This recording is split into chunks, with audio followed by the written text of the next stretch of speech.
Hey guys, how's it going? Smikket here with your 1.1 C++ tutorial. We're going to go over data types and identifiers today, simple data types to be specific.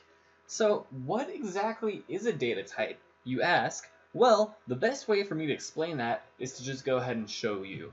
Okay guys, so remember, if you went ahead and set up Eclipse with me, we get this Hello World program and it just prints out Hello World. It's a very basic program. So I'm going to go ahead and get rid of this bit, put some space in here. You guys don't worry a whole lot about this stuff for now. I'll explain it in some videos down the road, but for now all you got to know is that what you're going to type, the code of this program is going to go in int main. It's going to go in here, the space that I've highlighted, okay guys? So data types, what are they? So if you have some data, you could have a type of data, right? So if your data was a whole number, maybe like 5, then we would call that an integer. So our first data type is an int, and that stands for integer. And so the next thing I'm going to jump into is identifiers, because this is a good segue. So we have the data type int, and we're going to identify it. We're going to name it with an identifier. And so mine is going to be deaths by puppies, okay? And then I'm going to hit a semicolon right there.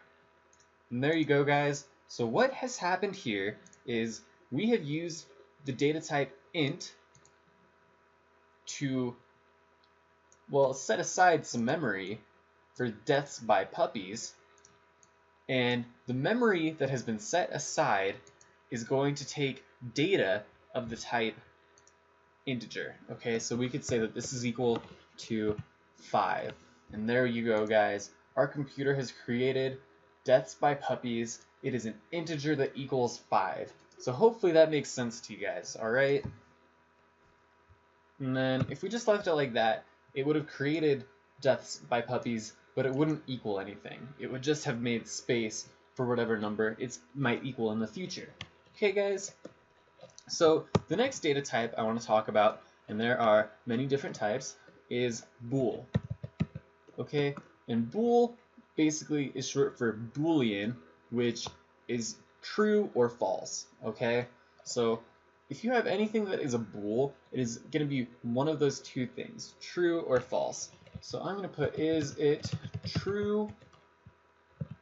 Okay, so it's set aside the memory for it, and I'm going to say it's true. Okay, guys, and I also forgot to explain semicolons. Those are super important in C++. You guys are going to find that out. So anytime that you make something like a data type int death by puppies, you're going to end it by a semicolon, and that just tells, you know, Eclipse that, okay, you're done. I've done what I wanted to do here. Now I'm going to move on to the next thing. Okay, guys, so that's what those semicolons are going to do.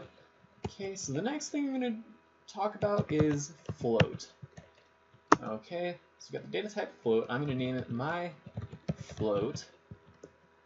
And a float is basically just like the int data type, except it could equal something with a decimal. Okay, in fact, it's always going to have something with a decimal. Does that make sense to you guys?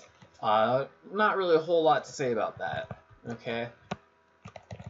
So double is basically the same exact thing as float. Okay, guys. It's going to equal some sort of integer or some sort of number with a decimal. Okay. The only difference between float and double is how much memory the computer puts aside for the data. Okay, and what I mean by that is that we could have a float number, and it could be, you know, this big. You know, the computer has set aside enough memory to store this number. Double, it has a function that sets aside a lot more memory than sets aside float. Okay, so basically, you can store bigger numbers in double. So if you're gonna make a number, just go with double. I like to use double. Float only comes up in some specific instances. Okay, guys? And then we've got one more I want to talk about. This is not having to do with numbers. I just want to throw this in here really quick. Okay, it's going to be the data type char. Some people call that char, but it's short for character. Okay, I'm going to say my char, and you can store anything in a char that is, a letter or some sort of symbol. And whenever you do create data type my char, you need to put it in between these two single quotes, and then of course the semicolon. Okay guys, so hopefully that makes sense to you.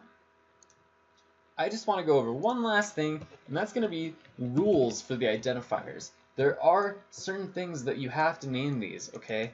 Or certain things that you can't do to them. And there's going to be 4 different rules, okay? Rule number 1, you can't have a space, okay? So you can't have int banana space cream. Okay, that is not going to work because we have a space. It's not going to see that that's an identifier. It's going to confuse our program. We're going to have a bad time. Okay, the next thing you can't do is you can't use an exclamation mark. Just don't do it. I know, maybe you want to use it, but too bad, get over it. Okay, the next thing you can't do is no addition symbol. That is reserved for different stuff. They don't want you to be using that for the identifiers. And then last but not least, you can't have it start with a number. That is a no-no, okay? That will get confusing. There's all sorts of reasons why they made it so you can't make an identifier start with a number. Okay, so just remember those 4 rules. I'll write them down in the description just so they're a little bit easier to remember. Guys, that is all I have for you in this video. Stick around for next time. We're going to be going over some great stuff. Specifically, I think, output and stuff like that. I'm not totally sure yet. Anyways, thank you so much for watching. Subscribe if you like the videos. Hit that like button. I love you guys so much, and have a great day. Adios.